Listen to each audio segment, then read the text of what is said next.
noite e bem-vindos ao On The Record, novo programa de entrevistas da I24 Notícias em inglês.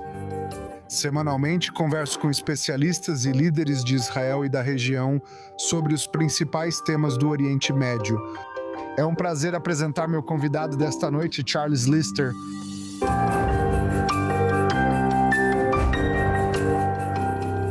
Lister é pesquisador sênior e diretor da Iniciativa Síria no Instituto do Oriente Médio. Ele presta consultoria às Nações Unidas em questões relacionadas à Síria e também atua como testemunha especialista e conselheiro em contra-terrorismo para órgãos de segurança dos Estados Unidos, Europa e Austrália. Charles Lister, obrigado por participar hoje à noite. Com certeza, muito obrigado por me receberem, é um prazer. Vamos direto ao assunto. Estamos há pouco mais de um ano desde a queda do regime Assad e sob o governo de transição liderado pelo presidente Ahmad al-Shara. Como você resumiria o último ano para a Síria e seu povo? Primeiro, é importante reconhecer que, após quase 14 anos de guerra, poucos esperavam um colapso e mudança tão rápidos como ocorreu há um ano. Tudo o que ocorreu desde então foi um choque para o sistema, algo sem precedentes de muitas formas. Tenho certeza de que vamos falar sobre isso. Quando Ahmed al-Shara entrou em Damasco e formou seu governo provisório, que depois se tornou um governo de transição, o objetivo que ele estabeleceu foi priorizar a política externa. Acho que houve uma percepção de que se a Síria tivesse alguma chance de, conseguir passar por uma transição com sucesso, então eles teriam que recuperar algum nível de credibilidade e legitimidade internacional. E eu acho que, no nível da política externa, quase todo mundo reconheceria que o que aconteceu é quase milagroso, considerando quem eles são, considerando quem ele é. O fato de ele ter discursado na Assembleia Geral da Organização das Nações Unidas em setembro, sendo o primeiro presidente sírio em mais de meio século a fazer isso. As sanções dos Estados Unidos da América e Europa foram removidas rapidamente e a Síria voltou ao cenário internacional em tempo recorde. Considerando quem lidera esse governo de transição, é algo milagroso. No âmbito interno, é muito mais desafiador. Grande parte das razões para isso, que talvez discutamos, está ligada aos 14 anos de conflito civil, mas também os mais de 50 anos de governo ditatorial dinástico de Assad sobre o país, que colocou minorias contra minorias, minorias contra maiorias e realmente dividiu o país. Então, saindo de uma guerra civil, sempre seria um desafio tentar juntar todas essas peças do quebra-cabeça novamente. E isso antes mesmo de lidarmos com uma economia destruída, infraestrutura em ruínas e tudo mais. Internamente tem sido um desafio ainda maior. Ainda parece muito longe do ideal dentro do país, embora eu diria. Levando em conta os 12 meses completos, há uma indicação clara de que as coisas provavelmente continuarão a melhorar. Mas elas vão melhorar devagar devido à grandeza dos desafios a serem enfrentados. Então, eu concordo totalmente que há desafios variados internamente e externamente, mas vamos começar pelo cenário doméstico. Uma das principais críticas contra o atual governo sírio é que suas forças armadas dependem fortemente de combatentes estrangeiros. Esses são islamistas de regiões como a Ásia Central ou de outros lugares, muitos dos quais nem sequer falam árabe. Ainda assim, integram as forças armadas sírias, mas muitos foram acusados de atrocidades contra minorias. Sejam os drusos ou os alauítas na costa, como Damasco pode esperar reconquistar a confiança das minorias novamente, dos drusos, alauítas ou curdos, quando há esses elementos representando a bandeira síria? Sim, escute, a questão dos combatentes estrangeiros é importante e precisamos esclarecer alguns pontos. No Ministério da Defesa, não sírios são cerca de 5% do total. Essa força armada não é dominada por combatentes estrangeiros. Dito isso, esses cerca de 5% do Ministério da Defesa são certamente os mais controversos e os mais desafiadores, na minha opinião. O fato de que essa administração Trump, de todas as administrações americanas, deu sinal verde para que Damasco estabelecesse uma divisão do Ministério da Defesa para abrigar combatentes estrangeiros que estavam dispostos a se submeter à autoridade do Estado é algo extraordinariamente sem precedentes. E eu não acho que alguém esperava que isso acontecesse. Mas eu acho que isso mostra o reconhecimento em Washington da complexidade sem precedentes dos desafios que esse governo em Damasco enfrenta. Na verdade, eu acho que os combatentes estrangeiros supostamente estiveram envolvidos em algumas das atrocidades que ouvimos falar. Mas, estruturalmente, o desafio muito maior, na verdade, é unir tudo isso. Os remanescentes do Exército Nacional Sírio, antes principal instrumento da influência turca no norte da Síria, até a queda de Assad para o Ministério da Defesa, que em teoria agora deveria ser, e está começando a recrutar de espectros mais amplos da sociedade, que observou atores como o Exército Nacional Sírio com grande suspeita. E com razão. É o Estado Islâmico que ainda tem figuras sancionadas na Europa e nos Estados Unidos, não aqueles combatentes estrangeiros. Então, estruturalmente, esse é o desafio muito maior. Eles representam cerca de 40% do Ministério da Defesa. Por isso, entendo que internacionalmente haja grande atenção aos combatentes estrangeiros. Mas se estivermos analisando as chances da Síria de fazer uma transição pacífica e sustentável para um lugar melhor, esses desafios estruturais, bem maiores numericamente, merecem nossa atenção e seguem sendo um desafio significativo. Vou encerrar dizendo apenas algo realmente importante. O Ministério da Defesa foi a entidade em dezembro do ano passado. Foi dada a ele a responsabilidade de absorver todas as várias facções armadas que estiveram envolvidas no conflito nos anos anteriores. Isso sempre tornaria o Ministério da Defesa um desafio muito maior em termos de coesão, comando, controle e unidade entre facções. Em meados de 2025, o Ministério da Defesa foi praticamente colocado atrás das bases. Eles praticamente não atuaram nos desafios de segurança interna desde julho ou agosto do ano passado. Nenhum país deveria usar as Forças Armadas para questões de segurança interna. Isso é função do Ministério do Interior, como na Síria, que é a força que nos últimos 6 a 8 meses tem recrutado pessoas dos círculos comuns da população, de todas as seitas, de todas as etnias, para criar uma força que, em nível local, se pareça muito mais com as comunidades locais. E então, nessa segunda metade do ano passado, essa transição teve um efeito muito significativo em termos de estabilizar áreas do país que antes eram extremamente instáveis. E a costa da Síria é o principal exemplo. A costa, durante a primeira metade de 2025, foi a região mais consistentemente instável e mortal da Síria. Na segunda metade do ano, foi a região mais pacífica e estável do país, principalmente porque o Ministério do Interior assumiu o lugar do Ministério da Defesa. Então, lições estão sendo aprendidas, mas felizmente, em geral, na segunda metade do ano, essas lições e a forma como estavam sendo implementadas realmente resultaram em melhorias. Mas, novamente, é instável, é imperfeito e vai levar muito tempo. Sim, eu concordo que ainda há dores de aprendizado, dores de crescimento na Síria. Quer dizer, os drusos sírios com quem estou conversando, eles dizem que a questão dos combatentes estrangeiros é uma das principais fontes de preocupação para eles daqui para frente. Mas eu quero falar sobre a política externa de Damasco. Você disse recentemente, logo depois que as forças de Ashara tomaram o controle da capital, Damasco, em dezembro do ano passado, que mensagens foram enviadas a Israel de que a nova Síria não vê Israel nem como inimigo, nem como ameaça. Mas essa mensagem não pareceu ter repercutido muito em Jerusalém. Você consegue entender o porquê? Bem, quero dizer, honestamente, acho que eu vou responder à pergunta, mas é uma questão que provavelmente seria melhor respondida pelo pessoal dos Círculos de Segurança Nacional de Israel. Mas eu acho que, certamente, depois de 7 de outubro, como alguém de fora, como não israelense, mas também como alguém que esteve em Israel há apenas alguns meses, está muito claro que, após 7 de outubro, o ambiente fez com que o governo israelense adotasse uma postura que não apenas não aceita as ameaças existentes, mas também quer ser capaz de antecipar ameaças que possam surgir no futuro. E assim, ao ver alguém como Ahmed al-Shara entrando em Damasco em dezembro do ano passado, ficou claro qual era a postura. Isso pode ou não representar uma ameaça hoje, mas pode muito bem representar em 12 meses, então vamos agir sobre isso agora. Agora, eu entendo isso de uma perspectiva psicológica. Embora, dito isso, conhecendo a Síria e todos esses muitos atores como eu conheço, também acho que isso corre o risco de se tornar uma profecia autorrealizável. Vamos analisar os fatos simples e claros dos últimos 12 meses. Nos últimos 12 meses ocorreram mais de 1.000 ataques aéreos e de artilharia israelenses em toda a Síria. E então, mais recentemente, é claro, focados na região sul. Em 12 meses, ocorreram mais de 750 incursões terrestres no sul da Síria. Simplificando, uma incursão terrestre significa: forças israelenses invadem a Síria, não áreas que estão atualmente ocupadas por Israel, mas invadem áreas da Síria controladas pelos sírios. Inspecionam, entrevistam moradores locais e retornam aos territórios controlados por Israel.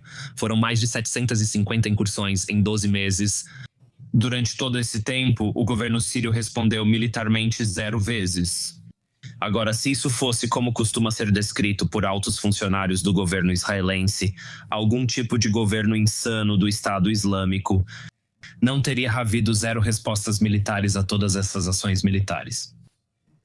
Eu acho que quando você olha para mim, desculpe interromper, eu realmente quero acrescentar algo a essa conversa que oficiais militares com quem estou falando estão dizendo. Obviamente, a ameaça não é simplesmente uma ameaça percebida por esse novo governo, mas sim elementos rebeldes no local. Se eles estão alinhados com o IRGC ou apenas vários elementos islamistas que buscam atacar Israel agora, eu tive no programa algumas semanas atrás Yaakov Nagil. Ele foi conselheiro de Segurança Nacional de Israel e autor da nova doutrina de defesa do país. Perguntei sobre isso e ele respondeu o seguinte: como você mencionou, nessa realidade pós-7 de outubro, Israel não pode se dar ao luxo de correr o risco de simplesmente confiar no outro lado ou esperar até que as ameaças se materializem. Agora, não se trata de atacar a Síria por atacar a Síria, mas quando há elementos terroristas que, segundo os militares, estão operando ao longo da fronteira da Síria com Israel e planejando ataques contra o país, Israel não está mais disposto a correr esse risco. Isso não faz sentido? Faz sentido até certo ponto, mas não faz. Quando você também reconhece que essas entidades de que você está falando, que têm, em teoria, um interesse ou desejo de atacar Israel a partir do território sírio, essas entidades, sejam elas ligadas ao Irã ou sejam como o Estado Islâmico, são exatamente os mesmos inimigos nos quais o atual governo em Damasco concentrou sua atenção de segurança principalmente nos últimos 12 meses. Eles são um inimigo em comum. O problema é que, por meio desse tipo de postura hostil, o governo sírio foi essencialmente proibido, seja por palavras ou não. As Forças Armadas Sírias e o Ministério do Interior estão proibidos de atuar nas áreas que Israel considera preocupantes para sua segurança.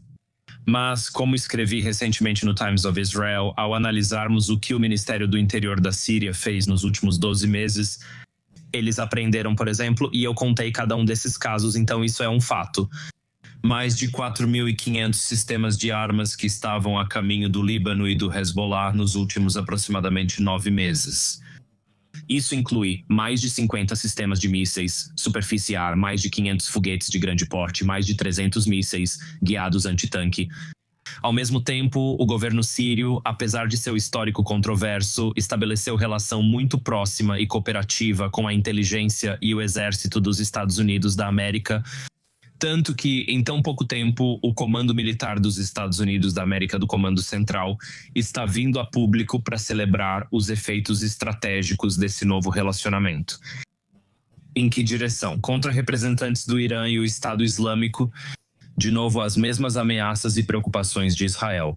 Por isso, entendo do ponto de vista psicológico o desejo de Israel de controlar a situação. Mas quando você olha para os fatos concretos, nenhuma resposta militar do governo e um investimento extremo de recursos para combater exatamente essas mesmas ameaças. Em todo o restante do país, na verdade, estamos analisando os ingredientes de, sim, um relacionamento bilateral complicado e incomum, mas potencialmente eficaz contra essas duas ameaças. Então você está basicamente se referindo a um alinhamento de interesses, ao que parece, entre Israel e o novo governo sírio nessas áreas adjacentes à fronteira. Agora, sobre isso, após meses de estagnação, as conversas entre Israel e a Síria sobre um acordo de segurança que incorporaria esse alinhamento de interesses serão retomadas esta semana em Paris. Quão otimista você está de que Israel e a Síria podem superar as linhas vermelhas e a profunda desconfiança um do outro e fechar um acordo desse tipo? Sim, bem, quero dizer, antes de tudo, sim, há muita desconfiança dos dois lados, para ser sincero. Quero dizer, eu também tive muitas conversas muito, sabe, interessantes cara a cara com os líderes de segurança mais altos da Síria, tanto da inteligência quanto do Ministério do Interior.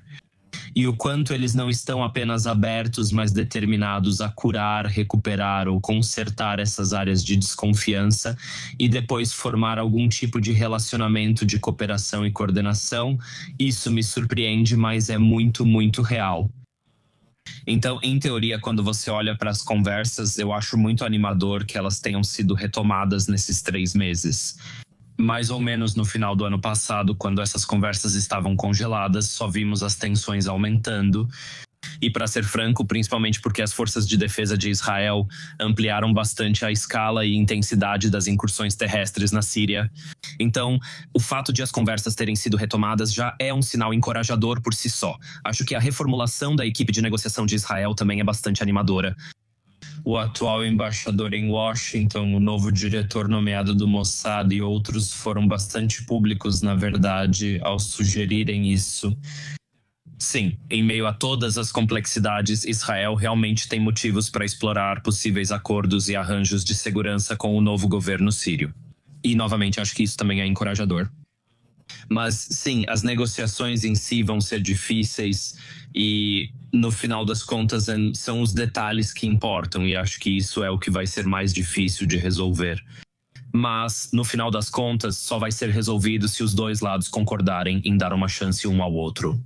Focar nos fatos presentes, não em medos ou suspeitas. E a partir desse ponto de partida, acho que poderíamos começar a fazer algum progresso, né? Vou dizer mais uma coisa, que é se alguém colocar na mesa. Isso já veio tanto dos Estados Unidos da América quanto de Israel. Se alguém sugerir que um acordo de paz abrangente deve ser o ponto de partida, nós nunca vamos chegar a lugar nenhum.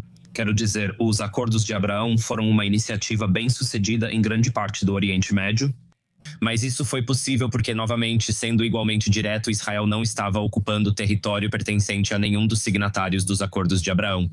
Não podemos esperar que a Síria, que segundo o direito internacional ainda está ocupada de uma forma ou de outra por Israel, aceite exatamente as mesmas condições dos Acordos de Abraão. Isso que precisamos aceitar ainda está longe de acontecer. Mas um acordo de segurança, acordos de segurança que levem a algum tipo de acordo político, isso ainda deve ser possível. Mas isso vai exigir confiança e boa-fé de ambos os lados. Acho que o simples fato de as partes terem retomado essas conversas já é um indicativo positivo. Assim como você não pode ganhar na loteria se não comprar um bilhete, você não pode chegar a um acordo de segurança se não negociar as questões. Eu quero, sabe, hoje em dia você não pode falar sobre a Síria sem falar sobre a Turquia. A Turquia surgiu como um dos principais patrocinadores ao lado da Arábia Saudita e do Catar. Acho que está claro que o presidente Erdogan da Turquia está buscando algum tipo de influência dentro da Síria.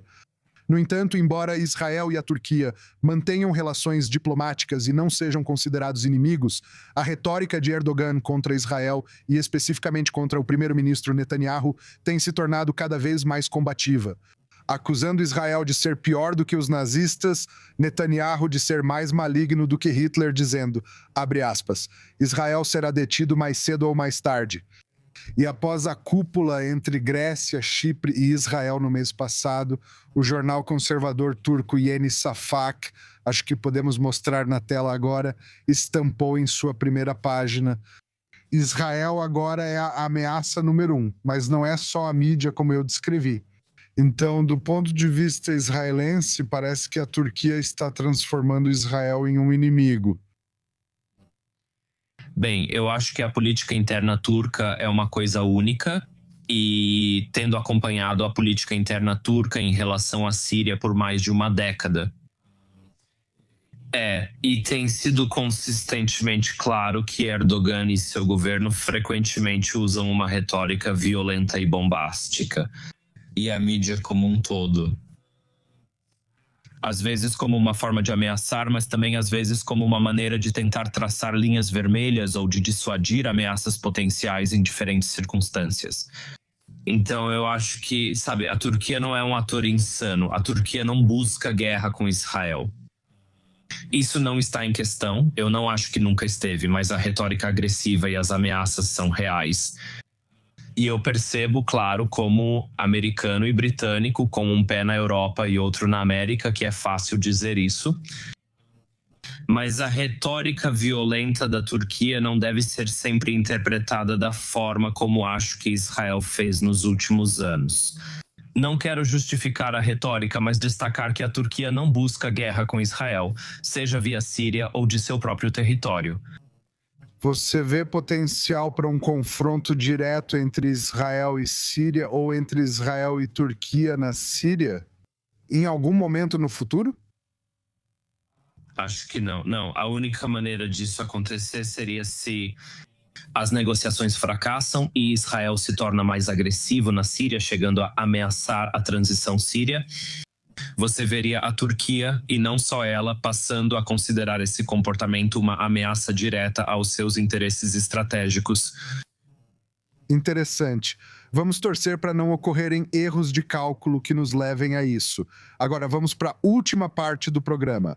Perguntas rápidas.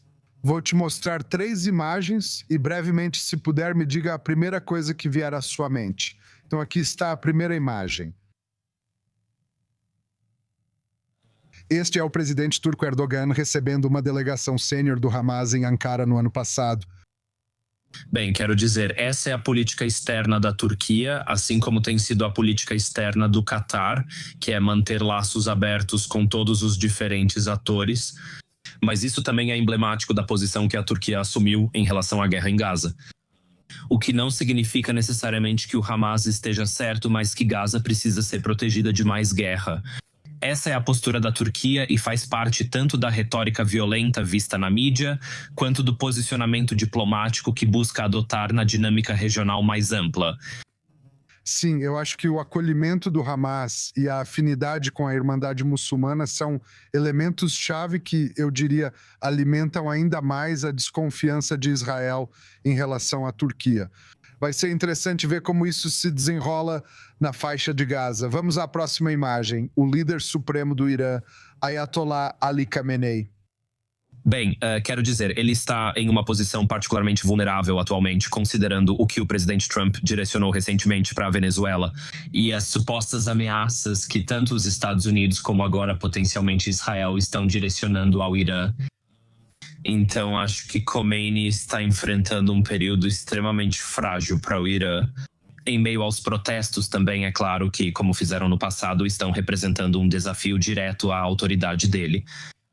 Então, saindo de mais de 2 anos de conflito direto e indireto, ele provavelmente está mais vulnerável do que nunca esteve. E, portanto, as próximas decisões dele, de uma forma ou de outra, provavelmente vão definir o Irã que conheceremos nos próximos 10 anos. Sim, dias fascinantes para acompanhar. O que está acontecendo no Irã, especialmente os corajosos manifestantes que estão indo às ruas? A última imagem da noite, o primeiro-ministro israelense Benjamin Netanyahu. Poxa, bem, quero dizer, ele saiu dos últimos 2 anos, nos quais, francamente, Israel foi dominado pela guerra, que não foi necessariamente uma escolha de Israel. Eu diria isso só pela perspectiva dele. Ele conquistou muitas realizações nos últimos 2 anos, mas agora é hora de mudar para uma trajetória diferente. Essas conquistas agora podem ser transformadas em vitórias estratégicas. Se ele tomar as decisões diplomáticas certas nos interesses de Israel, isso ainda precisa ser visto. Acho que o presidente Trump aqui em Washington não quer ver mais guerra, ele quer ver mais diplomacia. No caso da Síria, vimos que as conversas só foram retomadas esta semana porque o presidente Trump pediu. Então, acho que a bola está com Bibi Netanyahu, cabe a ele tomar, espero, as decisões certas e se afastar de mais conflitos. Olha, Charles, acho que as relações ou o potencial de relações entre Israel e Síria talvez sejam o desenvolvimento mais interessante ou possível que esta região está vivendo. E vai ser muito fascinante ver como isso vai se desenrolar, mas não tão fascinante quanto foi ouvir você, e eu realmente agradeço por ter vindo ao programa esta noite. Infelizmente, este é todo o tempo de hoje. Obrigado mais uma vez, Charles Lister, pelo seu tempo e percepções. Participe conosco na próxima semana. No On The Record, você encontra o programa de hoje e episódios anteriores no YouTube e Spotify. Obrigado por assistir.